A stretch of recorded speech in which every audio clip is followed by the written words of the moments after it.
Welcome to That's a Wrap, the channel where I review TV shows, movies, and movie trailers. Today's TV show that I will be reviewing is the season finale of Altered Carbon, episode 10, named The Killers. But before I get into my review, if you are enjoying the content, please like the channel and subscribe to the channel and hit that bell for notification, or as the kids are saying, smash that like button for whatever reason. But if you're not familiar with Altered Carbon or aren't caught up with all the episodes, consider this your spoiler warning. And now, on to the review. Well, we made it. Last episode, episode 10. So let's just dive right in without too much small talk. So we basically jump right into Ortega, and she is going into her apartment right after the massacre. But if you remember from episode 9, obviously Kovacs' sister has her kidnapped, and we see when she sees her uncle die in the front doorstep. Then we see our killer, Mr. Lang. Well, she goes around and sees everybody dead. She sees her uncle. She sees the little kids dead in their rooms. And she goes and obviously she sees her mother dead in the kitchen. So when she reaches down, she can't believe it. She's in agony, and sure enough, our hitman of this series, Mr. Lang, or Lou, I can't pronounce his name. I'm just gonna say Mr. Lang and stop making excuses for what I'm saying. So for my intensive purposes, we're gonna call him Mr. Lang. But we see him right behind her, and she basically gets rebooted, basically. And by rebooted is that she's living that event over and over and over again. There was a similar thing where Tekashi or Kovacs experienced the same thing, as when he was being tortured. They could basically kill you over and over and over again, but you can't remember. Once you're dead and you get brought back, you can't remember what happened. And she's basically saying, like, how many times have I been here? And she can't remember. And it's basically her trying to, she's trying to like make it stop, and Mr. Lang is just torturing her. But at a certain point, he leaves. He just kind of disappears in front of her, and the program goes dark, and she's freaking out because she's like, what's going on? Get me out of here! Get me out of here! It's a very powerful scene. And you see the emotion in Ortega's face, where she's just so scared. And I mean, wouldn't you be scared if you were just in a empty space? Not even a room, just an empty space. You don't know exactly where you are. That's terrifying. But what I assume from that shot is that this is the moment when Kovacs interrupts in episode 9, when he finally reaches his sister and disrupts her backup and messes up. They kind of interfere with the system. That's what I think happened at that moment. So Mr. Lang has to go out and help Tekashi's sister. So we cut to the scene where we last left, where Kovacs and Elliot are being surrounded by Tekashi's sisters, I was thinking about a word, henchmen, basically. I was going to say hooligans for whatever reason, but henchmen. And they're basically, going back and forth and saying how they're going to torture them, and how he doesn't understand. All this kind of back and forth. And he basically saying, hey, you know what? We're going to get what she's basically been saying all along, that she's going to make sure that everyone that Kovacs has affection or knows is going to get tortured, because no one's going to get in between her and her brother. So she sends Mr. Lang to go to the hotel room, and we cut and we see the hotel room. We see Elliot, we see Mikey, we see everyone. The whole gang is in the hotel room, and sure, Mr. Lang walks in. And the saddest part, I've grown accustomed to Poe, and he is one of, if not my favorite character, he's definitely top 3. I still think I just love the way he's like the most human thing in a non-human world, and he's just an AI. But Mr. Lang, of course, he has every weapon in his disposal, so he has like this controller, and he starts to mess around with the hotel, which is a living computer. It's an AI. And Poe starts disintegrating. It's so sad to see. It's like Thanos snap happening, but in so much, slower. And actually, it kind of reminded me how Vision and WandaVision was disintegrating, and it was almost that same feel. Very powerful scene because you see him kind of dying, basically.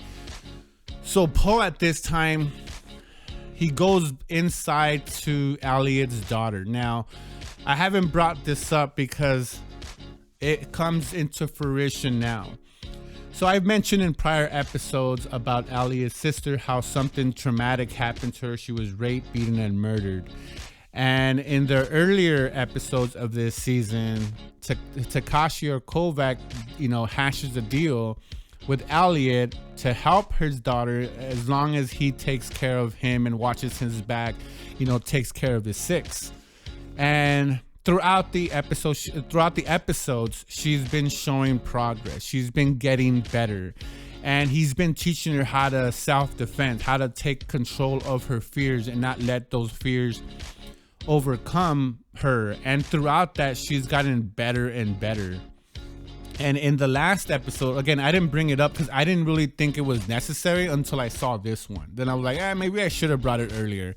But in episode 9, we have a scene where she's throwing knives, and when Kovacs talking to her, and she has such marksmanship. She's hitting the bullseye, and she even tells Kovacs, hey, I'm gonna miss this one, and she misses. She's not looking, and she misses, but she could basically call her shot. Like, she's just trained herself so well that you're like, okay, she has some kind of skills, and it didn't come into fruition until now. But I'm not gonna get too far ahead. It'll definitely come in later on. So in this process, Poe was saying, hey, you gotta leave. I gotta take you out of here because I'm dying and I won't be able to protect you. And Elliots' daughter says, no, you gotta send me up to where Tekashi's sister is at. And Poe's like, no, I can't do that. And she goes, you don't have a choice. You have to let me loose. You've trained me for this. This is what I've been waiting to do. Like, it's this whole, ex machina kind of coming out of the left field, which was kind of disappointing. So there's a back and forth between Poe, and again, we flash into him talking to Elliot and going out in public where we see Poe disintegrating. And in one of these scenes, when we go back out, Lang over here shoots Mikey, Ortega's friend, basically, and I'm assuming he's dead because he just kind of takes him out. Maybe because he wasn't that important of a character, but just more for more. He didn't have to kill him. It didn't move the story back and forth, but I guess it was a little bit of a trying to make us more emotional about this. But anyway, so he finally agrees when he's about to just completely disintegrate. He agrees to kind of send her up to the pleasure palace, as I'm calling it. And we basically cut to the pleasure palace, and there's a bunch of women and men, and they're naked, but it's just the sleeve. It's just the outside carcass that you put the stack in, and you basically just have that body as a vehicle. So it's very graphic as far as there's nudity and they're just naked sex dolls basically. And Elliots' daughter ends up going into one of these sleeves or pleasure dolls, if that's a better way for you guys to get the imagery, because I won't be able to post some of those pictures up in my video just because YouTube will just take it down. There's no nudity. So we see her take this body, and there's a security guard walking around, and he notices that she is this doll. He doesn't know it's Elliots' daughter, but this doll is activated. So like any pervert man, he wants to take advantage of this beautiful body in front of her. And sure enough, that's when our Elliots' daughter, and in this body, some sleeves are so advanced that you could change from looking from one person to the next. So when Elliots' daughter takes control of this sleeve, she starts changing herself into Elliots' daughter, like physically. It's the way she looked inside the AI. When Poe had her, she basically just morphs into that and kills the security guard that was there. So you're like, oh, she's gonna go try and help, or she's going to go and help Kovacs. I don't think it was part of the plan, just because how Poe reacted before he ultimately died. But I've kind of already been previewed to season 2, but for all intents and purposes, we're gonna call it that he died. And so she's basically gonna help Kovacs up in this pleasure palace. We get a scene, and then so after that we cut back to the city, and we're back in Ortega's apartment where the lieutenant, they're still processing, where the woman that was blamed for the murder of Bancroft, Prescott, shows up and starts talking to the lieutenant and said, hey, he's like, get her out of here, what normal cop stuff, like, you don't belong here, stuff like that. And she goes, no, you're gonna want to know what I have to say, and I could help in this situation. So he takes her up on it, which will come to fruition later on in the episode. So once we have that dialogue between Prescott and the lieutenant, we cut back to Ortega, and now there's some kind of light. You can see the floor, but she still doesn't know where she's at. And then boom, she wakes up, and Kovacs is waking her up, and they hug. And we cut, obviously she's back in where her sister's in real time. So he managed somehow to coerce her sister, like, hey, let her out.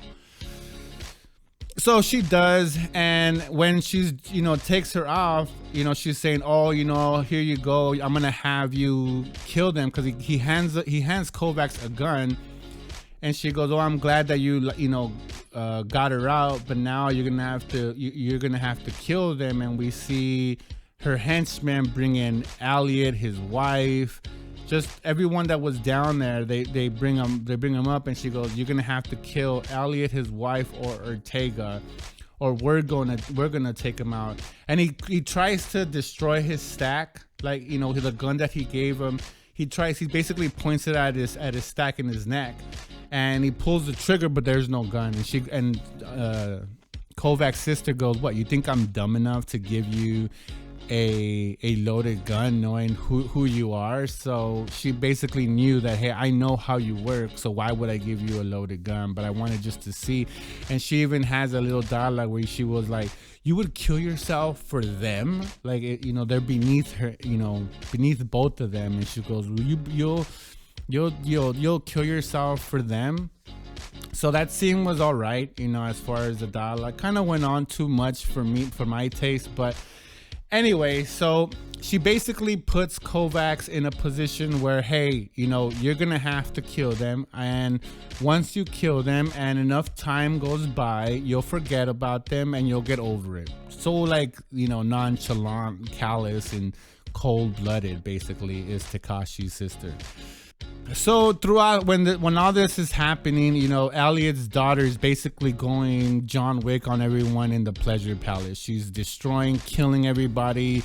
There was a guy that had just murdered 2 sleeves, and he's like, oh, I paid for them and whatever, and she just sticks something in her or sticks something in his throat and kills him basically.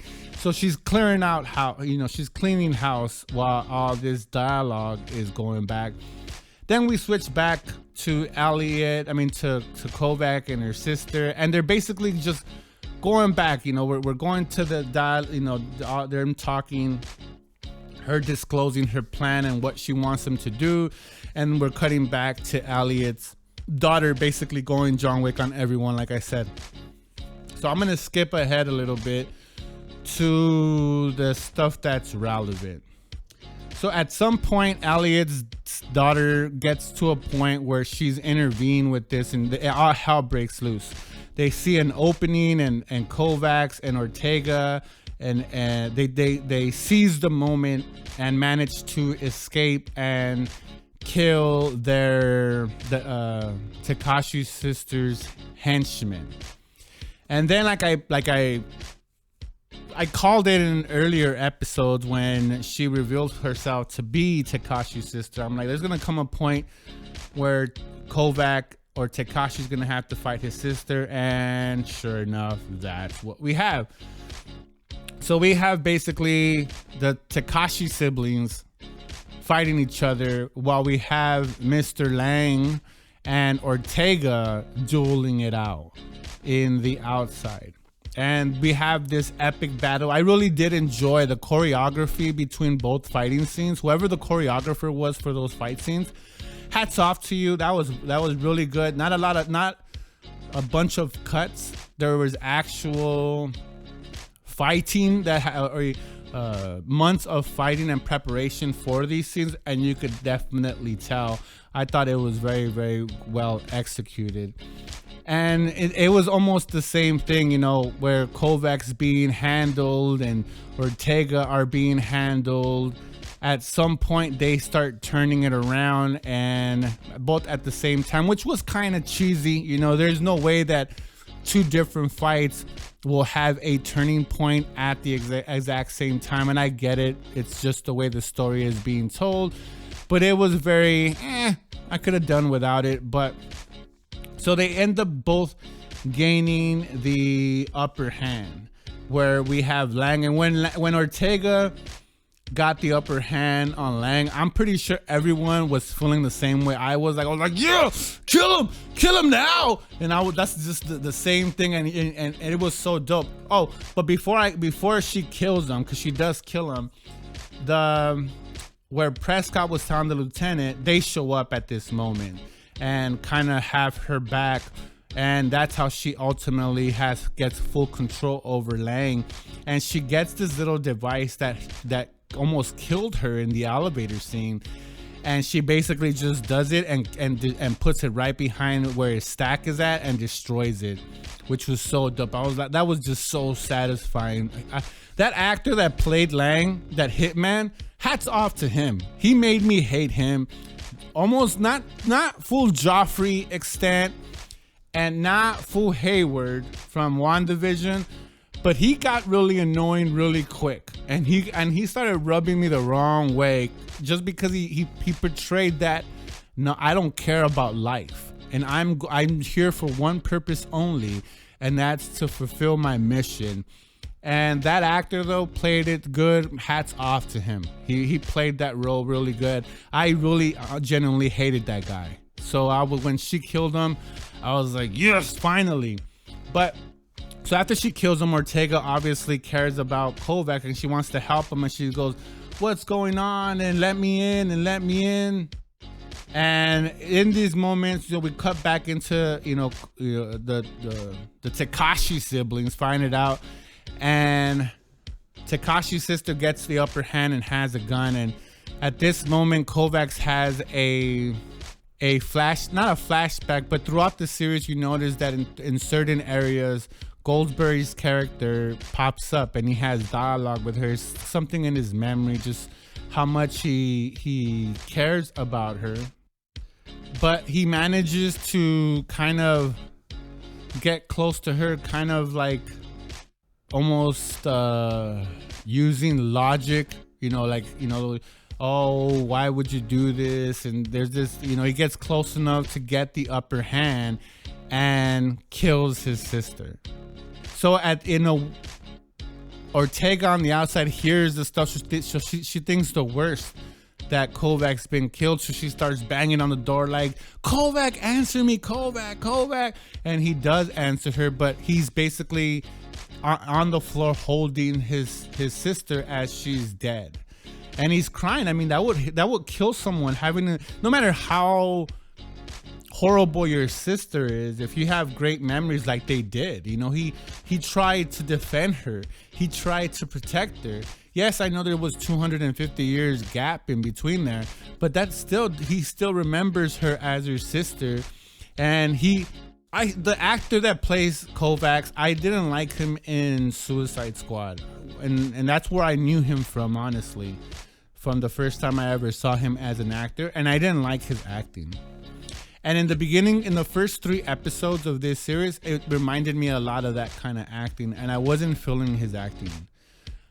Then it got better, and then this scene, it was really, really good. His acting was definitely on another level, and he brought it as far as the emotion for this one. I found myself kind of welling up, ready to cry, just because I could put myself in his position and feel what kind of anguish he would be.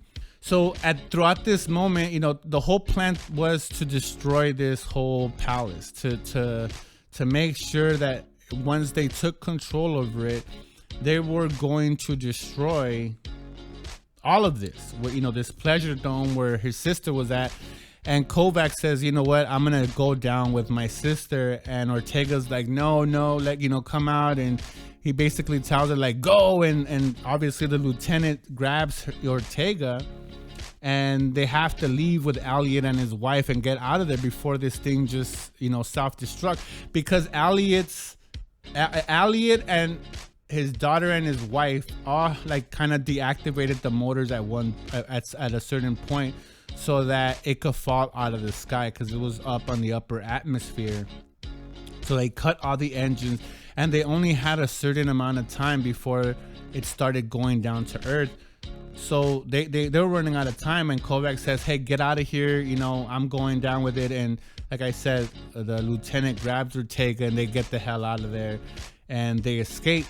And it was very, very long, but just to speed up the process, we start seeing this huge building, basically this city in the sky, this pleasure dome, start heading towards Earth, back down to Earth.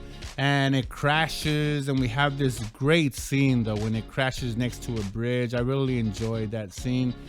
And Ortega's watching this, and obviously she not only fell in love with Tekashi, the soul inside the sleeve, but the sleeve was also super important to Ortega. And she sees everything crash and burn, and we see her crying, and then we cut to black. Then we pop up, and Kovac is in a building again, talking to someone in a Matrix style building. Then we find out that it's the clone, the one that was in that pleasure palace before, and they're trying to come up with some kind of a deal like, hey, you know what, there's 2 of you guys here, but only one of you guys, because of I don't know why they can't change it and just let them both be there, but they're like, no, it's against the rules for this kind of things to happen, so one of you guys has to decide. And so they basically, both Kovacs are talking to each other and saying, hey, you know what, who's gonna stay, and blah blah blah, and they go back and forth. And it was very cute because the way they decided was through rock paper scissors, who got to win. At least that's what they let us see.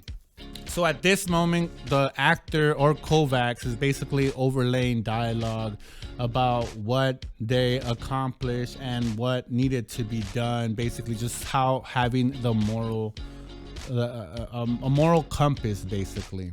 And I thought we were almost done, right? They're gonna end it there, but then we cut to Bancroft's mansion, and I was like, maybe this is, Marvel style end credits, but no, this is where we have a new twist. on the story. Even as it's going out, it manages to pop in another twist. So here is when we see Kovac enter the building, and Bancroft's like, what's going on? And he's with his wife, and she shows up with the cops, and basically saying, hey, you know what, this is, and he lets them know the story. He basically tells Bancroft like, hey, you are being arrested because you committed murder, and basically just lets Bancroft know all the crimes that he committed. And he can't believe it because, like we learned earlier in an earlier episode, his ego is so big. He feels himself untouchable. He feels like he can't do no wrong, so he can't believe it.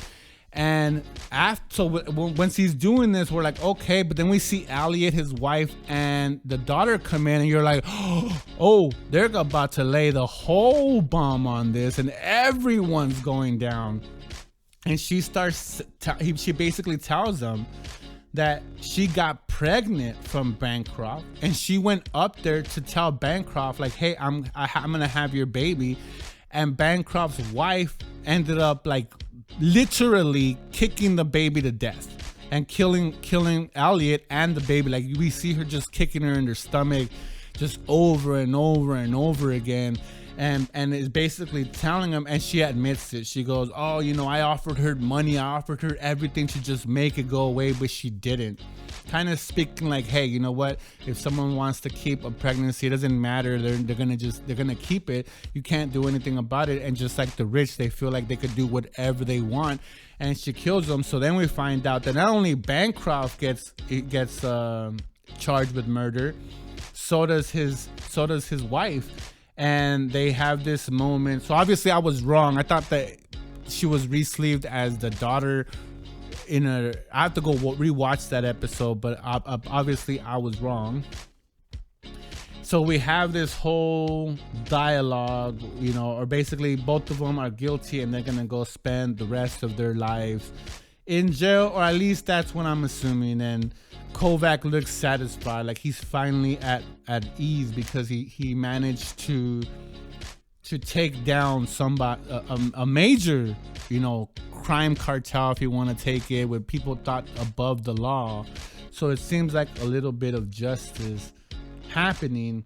And after that, we cut to Elliot, because he's, you know, Kovac's character is talking throughout these whole scenes, and we cut to Elliot in his apartment, and we see Elliot, his daughter, and his wife, but now his wife is in a woman's body, and beautiful body, by the way. And they're having dinner, and it's like, oh, don't, you know, good for them. And we cut to Ortega in her apartment, and Kovac is there. And there we find out in this scene that basically Kovacs, what he's gonna do, since he has all the money, because he still has all, you know, the riches of what he accomplished throughout these things. He basically says, hey, I'm gonna go in and I'm gonna get myself out of this sleeve, and we're gonna put the man you love in this sleeve. And Kovac says, hey, I wish you guys all the happiness. And Ortega goes and says like, hey, what do you do? What are you gonna do? And he basically says, hey, my love is still out there, because in that scene before, I'm going way back right now. So before he kills his sister, she lays the bomb and says, hey, I still have the woman you loved, her stack, but if you kill me, you're never going to find her. And that was his moral dilemma. Like, do I kill her and lose the love of my life? Or do I say, you know what, go after the greater good? And obviously he decided to go after the greater good and sacrifice that part of that, and saying, hey, if it's never meant to be, it's never meant to be. But that's why he just says, hey, you know what, I'm gonna go find her. And he basically, you know, Ortega wishes him good luck. And we have flashes to Goldsberg's character, and he's basically walking out of Ortega's apartment, And we have this last scene where the scene where Goldsberry's character and OG Tekashi, at least the adult version in the sleeve that he's in, Tekashi, where they were in that lake. We cut to that lake, and that's it. That's the end of of season 1.